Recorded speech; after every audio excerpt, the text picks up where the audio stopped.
Hi hello viewers, welcome to our channel. ఇదైతే మీరు చూస్తున్నారు, ఇది ఒక చెట్టు. దీన్ని మా ప్రాంతంలో నీలగిరి చెట్టు అని అంటారు. అయితే చిన్నప్పుడు వీటి లేత ఆకుల్ని మా తాత వేడి నీటిలో వేసి స్నానం చేయించేవాడు.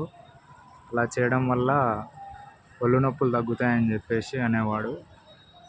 మేమైతే వీటి ఆకుల్ని నులిమి బాగా వాసన చూసేవాళ్ళము జలుబు చేసినప్పుడు.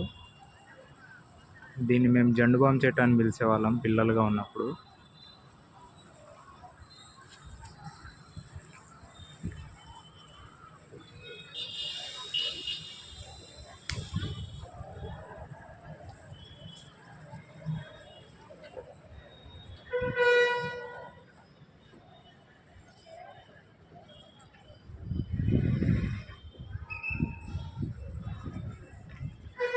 వీటి స్మెల్ సేమ్ జండుబాం లాగే ఉంటుంది. సో అందుకని చెప్పి అలా పిలిచేవాళ్ళం.